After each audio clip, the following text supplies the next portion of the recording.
कर्म करो, फल की चिंता मत करो, मगर कर्म वो करो जिसका फल तुम्हारी चिंता का कारण ना बन सके।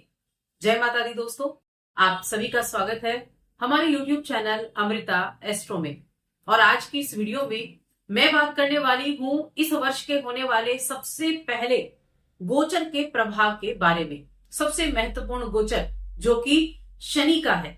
अब ये महत्वपूर्ण है क्योंकि शनि एक ऐसा ग्रह है नव ग्रहों में जो सबसे धीमी गति से चलता है। 2.5 वर्ष तक एक राशि में रहता है, उसके बाद अपनी राशि बदलता है। और शनि के इस गोचर के प्रभाव से हम हर मानुष पर, यानी हर एक व्यक्ति पर, प्रकृति पर, देश विदेश हर जगह पर उसका प्रभाव देखने को मिलता है। अब शनि जो है वो अपनी मूल त्रिकोण राशि कुंभ राशि में चल रहे थे। यहां मैं राशि की बात कर रही हूं, कुंभ राशि में चल रहे थे। लेकिन 29 मार्च इस वर्ष के 2025 के 29 मार्च को शनि का गोचर गुरु की राशि मीन राशि में होने वाला है। और गुरु की राशि में शनिदेव का जाना कई तरह के बड़े परिवर्तन लेकर आएगा। कुछ लोगों की शनि की 7.5 खत्म होगी तो कुछ लोगों की शुरू होगी। कुछ लोगों की शनि की ढैया खत्म होगी तो कुछ लोगों की शनि की ढैया शुरू होगी। और इस गोचर का प्रभाव आपको शनि की 7.5 हो या शनि की महादशा चल रही हो या शनि की अंतरदशा चल रही हो, हर एक चीज में इसका प्रभाव आपको देखने को भी मिलेगा। तो कुंभ राशि की मैं बात कर रही हूं कि कुंभ राशि के लोगों के जीवन में अब इस 29 मार्च से किस तरह के बदलाव आपको देखने को मिलने वाले हैं। देखिए, शनिदेव को न्याय का कारक कहा जाता है, न्यायाधीश कहा जाता है। एक जज होता है ना जो सबको उसका न्याय सुनाता है, किसने क्या फल किया और क्या उसको रिजल्ट मिलना है, तो वो शनि है। नवग्रहों में एक शनिदेव को ऐसी उपाधि मिली जो सबका न्याय करने के लिए बैठे हैं। यानी जिसने जैसा कर्म किया है वैसा उसको रिजल्ट मिलेगा ही मिलेगा। शनि ना अच्छे हैं ना शनि बुरे हैं, शनि सिर्फ कर्म का फल देने वाले हैं। सबसे अधिक बुजुर्ग या हम कहें वृद्ध ग्रह जो है वो भी शनिदेव ही है।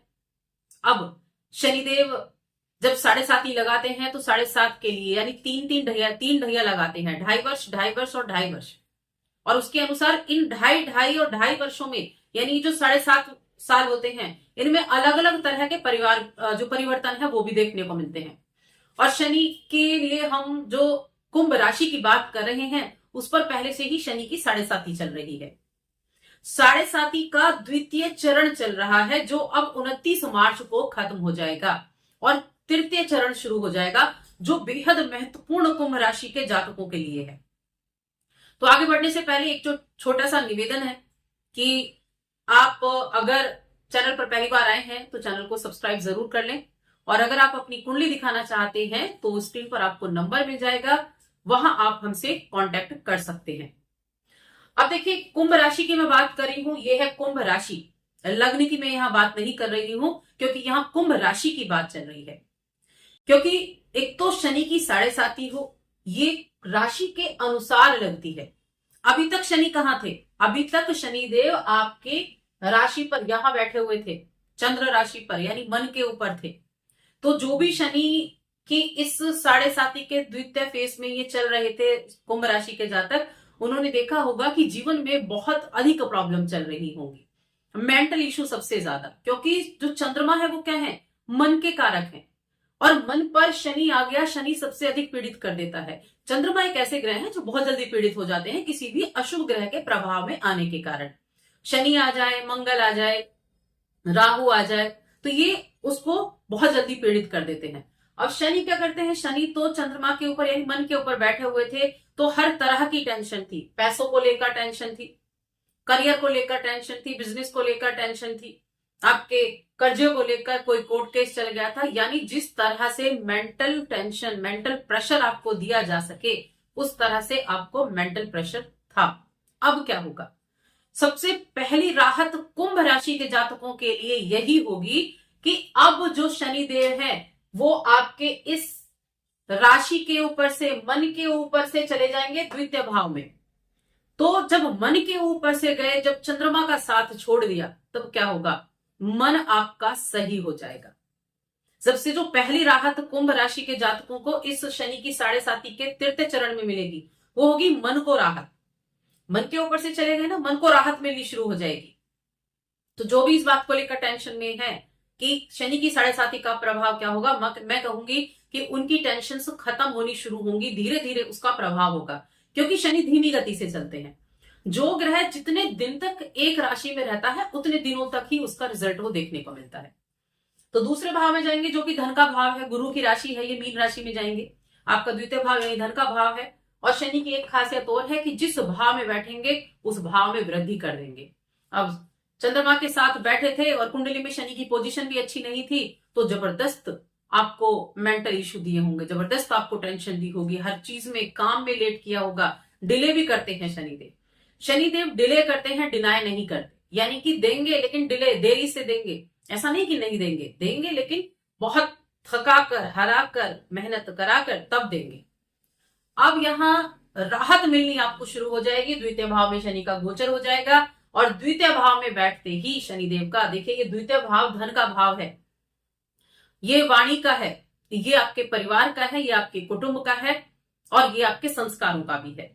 तो यहां शनि के आने से द्वितीय भाव से जितनी चीजें जुड़ी हुई हैं उन सब में वृद्धि होगी, परिवार में वृद्धि होगी, धन में वृद्धि होगी, जो मेंटल इश्यूज चल रहे थे उनमें कमी होगी, जिन चीजों में आप बड़ी मेहनत कर रहे थे। देखिए ये जो राशि है, मन तो है ही, साथ में ये हमारा व्यक्तित्व भी होता है। तो कहीं ना कहीं अपने व्यक्तित्व को उभारने के लिए जो हम मेहनत कर रहे थे वहां रिजल्ट मिलने शुरू हो जाएंगे, उत्तम रिजल्ट मिलने शुरू हो जाएंगे। तो धन में वृद्धि होगी, जो भी करियर से रिलेटेड आपकी प्रॉब्लम चल रही थी, बड़ा मेहनत कर रहे हैं, बड़ा बिजनेस में ट्राई कर रहे हैं लेकिन काम नहीं बन पा रहा है, प्रॉपर्टी खरीदी वो भी कोर्ट केस चल रहा है, उस पर भी वो भी आपकी चली गई या फिर वो मिल ही नहीं पा रही है, बस रगड़ रहे हैं पिछले 5 साल से अपने आप को, तो उन चीजों में अब आपको राहत मिलनी शुरू हो जाएगी।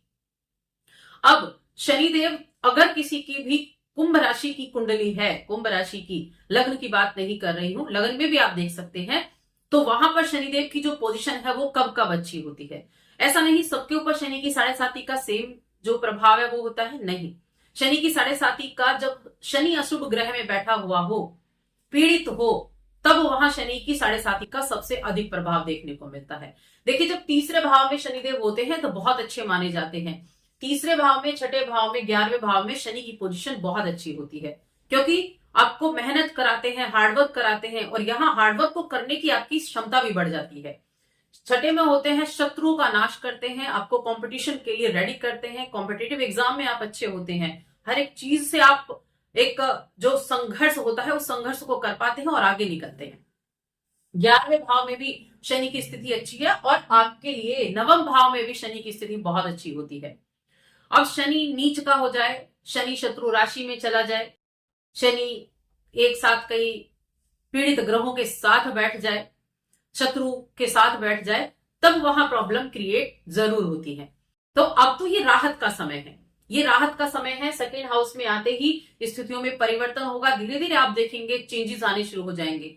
चाहे किसी की शनि की 7.5 चल रही है, यहां तो चली रही है, लेकिन शनि की महादशा और अंतरदशा ये भी चल रही थी अगर, तो उनमें भी राहत आपको देखने को मिलेगी। अब शनि के पास दृष्टियां होती हैं, 2 दृष्टियां उनके पास अलग होती हैं। एक जो होती है सप्तम दृष्टि, वो तो हर एक ग्रह के पास है, हर ग्रह के पास सप्तम दृष्टि है, लेकिन शनि के पास 2 एक्स्ट्रा है। कौन कौन सी? जो बड़ी अच्छी दृष्टियां आप कह सकते हो, एक तीसरी है और एक 10वीं है। पहले तीसरी यहां थी, अब दूसरे घर में जब शनि जाएंगे तो इनकी तीसरी दृष्टि 1, 2 और 3, तीसरी दृष्टि आपके चौथे घर पर पड़ेगी। तो देखिए तीसरी दृष्टि का वैसे तो जो काम होता है वो होता है कि वो चीजों को थोड़ा सीमित कर देती है, डिले नहीं करती, डिनाय करती है, डिले करती है, डिनाय नहीं करती, यानी कि वो देगी लेकिन थोड़ा मेहनत करा के देगी। अब एक होती है 10वीं दृष्टि, 10वीं दृष्टि आपके 11वें घर पर जा रही है। देखिए 11वां घर क्या है? लोभ है 11वां घर, लोभ जो व्यक्ति के मन में लोभ पैदा करता है, लाभ का घर भी हम इसको कहते हैं। तो इस जो गोचर होगा अब ये, इसका जो प्रभाव होगा ये आपके लिए बड़ा अच्छा रहेगा, आपके लोभ को कम करेगा, आप सही चीजों की तरफ प्रयासरत रहेंगे, सही चीजों की तरफ आप काम कर पाएंगे, लाभ भी प्राप्त होगा, लाभ भी प्राप्त होगा आपके लिए इस समय अवधि में। शनिदेव जो है वो आपके एक तो राशि के स्वामी हो गए, एक 12वें घर के स्वामी हो गए, इस समय अवधि में आप अगर विदेश जाना चाह रहे थे तो विदेश जाने के मौके मिल सकते हैं। देखिए, शनि की सप्तम दृष्टि अष्टम पर पड़ रही है। कुछ लोगों का जो एक रुचि है, रुझान है, वो ऑकल्ट की तरफ भी हो सकता है। कुछ लोगों का जो स्टूडेंट है, मैं कहूंगी जो रिसर्च वगैरह कर रहे हैं, हायर एजुकेशन से जुड़े, उनका बहुत अच्छा समय रहेगा। आप एजुकेशन के लिए बाहर जाने के बारे में भी विचार कर सकते हैं, क्योंकि 12वें घर के स्वामी भी हैं। आप हायर एजुकेशन के लिए बाहर जाने के लिए ट्राई कर सकते हैं। आप किसी भी तरह की आप मैकेनिकल या इंजीनियरिंग का काम करते हैं, बिजनेस करते हैं, आप लोहा से जुड़ा हुआ काम करते हैं, तेल से, ऑयल से जुड़ा हुआ काम करते हैं, उनमें आपको बहुत अच्छे रिजल्ट यहां देखने को मिलने वाले हैं। ये गुरु की राशि है। वैसे तो ये शनि की शत्रु राशि होती है, लेकिन ये गुरु की राशि है, देवताओं के गुरु, शुभ ग्रह हैं, एक शुभ ग्रह के उसमें बैठे हैं। और यहां पर इनका विराजमान होना आपके लिए कुछ अध्यात्म से भी जोड़ने का आपको काम करेगा, अध्यात्म से भी जोड़ेगा। उनका आशीर्वाद से, यानी गुरु के आशीर्वाद से और शनि के आशीर्वाद से आप एक अपनी आध्यात्मिक जर्नी भी शुरू कर सकते हैं। कुटुंब का भाव होता है, ये परिवार का भाव भी है, तो परिवार में वृद्धि होगी, क्योंकि जहां शनि बैठे हैं उसमें वृद्धि करेंगे। तो संतान प्राप्ति के द्वारा परिवार में वृद्धि, किसी के विवाह के द्वारा परिवार में वृद्धि हो सकती है, ये चीजें होंगी। अब यहाँ तीसरी दृष्टि की अगर हम बात करें, चौथे घर पर पड़े। चौथा घर क्या है? माता का है, सुख सुविधाओं का है, प्रॉपर्टी का है, वाहन का है।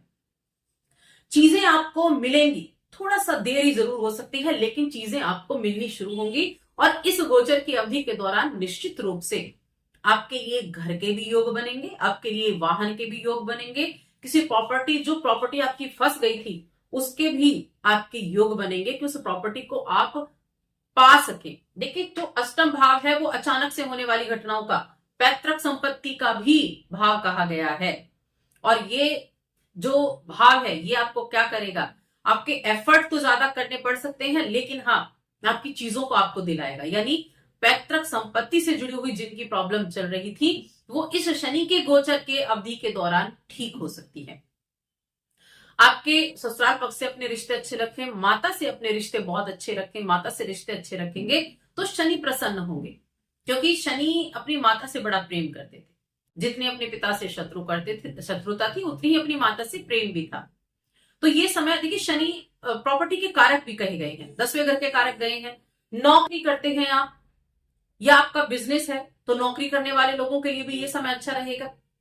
इस समय अवधि में आप किसी प्रॉपर्टी डीलिंग का काम कर रहे हैं, कोई आप किसी तरह का आप अपने पारिवारिक बिजनेस से जुड़े हुए हैं, परिवार से जुड़ा हुआ काम कर रहे हैं, परिवार, कोई आपका फैमिली बिजनेस है उसको आप कर रहे हैं, तो उसमें भी आपको अब धीरे धीरे राहत मिलनी शुरू हो जाएगी। तो वहां भी आपको राहत देखने को मिलेगी। नौकरी की अगर मैं बात करूं, जो विदेश में रह रहे हैं, जॉब कर रहे हैं, उनके लिए भी बहुत अच्छा रहेगा। जो उनके लिए भी प्रॉब्लम चल रही थी वो उनकी अब दूर होती हुई दिखाई देंगी। अब इस अवधि के दौरान कुछ चीजों का ध्यान आपको जरूर रखना होगा। क्या, किन चीजों का ध्यान रखना है? तो देखिए, इस शनि के गोचर के दौरान सबसे पहली चीज तो आप हनुमान चालीसा का पाठ करें, और हनुमान चालीसा का रेगुलर आप पाठ कर सकते हैं, या फिर शनि के मंत्र का ओम शन शनिश्चराय नमः, इस मंत्र का जाप आप कर सकते हैं, जो काफी ज्यादा हितकर साबित होगा आपके लिए। दूसरा है आपके लिए कि जब भी मौका मिले शनिवार के दिन आप डॉग्स को फीड कराएं, कुत्तों को खाने के लिए कुछ ना कुछ जरूर दें। इस कार्य को कर सकते हैं, या कौवों को आप खाने के लिए दे सकते हैं, उनके लिए भी बहुत अच्छा ये उपाय रहने वाला है। और जब आपको लग रहा है कि हाँ, हमारी तो प्रॉब्लम्स ज्यादा है, तब आपको क्या करना है? तब आपको शनिवार के दिन छाया दान जरूर करना है। सरसों का तेल थोड़ी सी कटोरी में लें, उसमें अपना चेहरा देखें और उसको दान कर दें।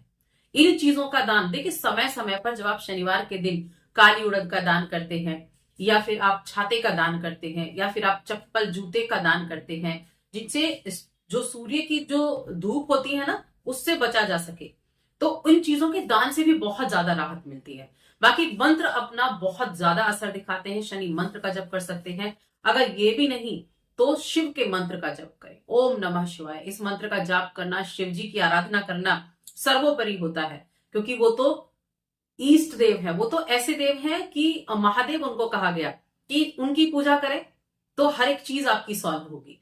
तो कुछ ऐसे उपाय होते हैं जो बहुत हितकर साबित होते हैं। कोई भी उपाय आप इनमें से कर सकते हैं, लेकिन एक बात जरूर है कि अच्छे समय की शुरुआत आपके लिए जरूर हो चुकी है। वक्त अब आपका जरूर बदलने वाला है। तो बस आज की इस वीडियो में इतना ही। वीडियो कैसी लगी कमेंट करके जरूर बताएं और चैनल पर पहली बार आए तो सब्सक्राइब करके जाएं। जय माता दी।